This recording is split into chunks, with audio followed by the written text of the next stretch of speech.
Welcome to Solving Your Bear Problem. I'm Kristen Cannon, a District Wildlife Manager with Colorado Parks and Wildlife.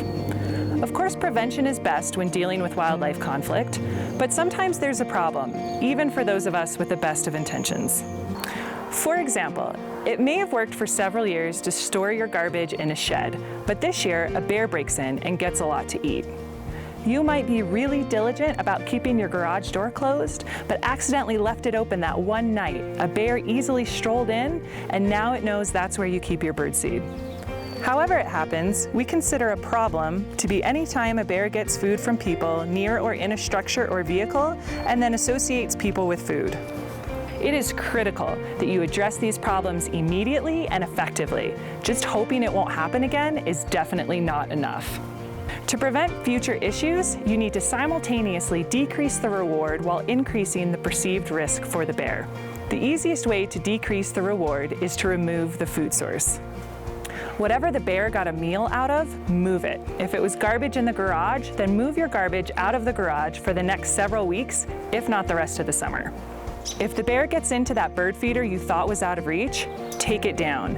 Make sure that when the bear comes back, there is nothing there to further reward it. If the bear gets food again, your home will be cemented in that bear's memory as a place to check for food.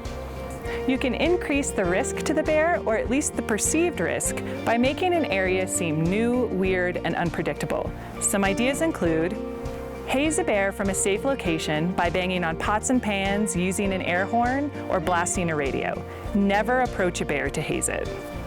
You can also set a radio to talk station and put it in your garage or on your porch overnight.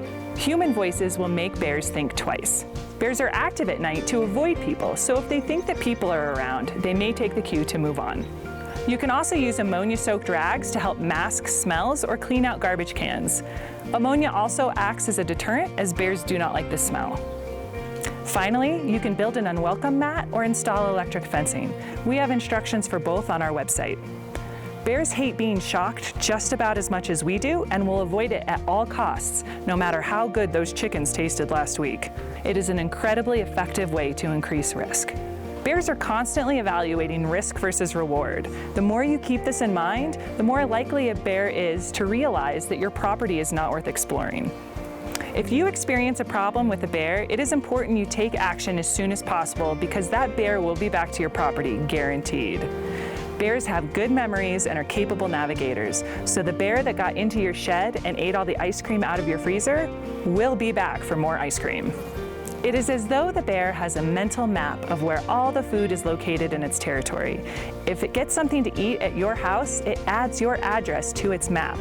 It may come back the same night, the next night, or the next week, but you can count on the bear returning to look for more of whatever it was it got to eat.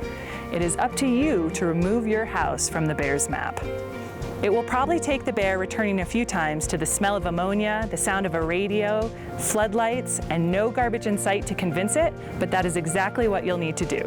For more information on using deterrents and living responsibly with bears, visit www.cpw.state.co.us/bears.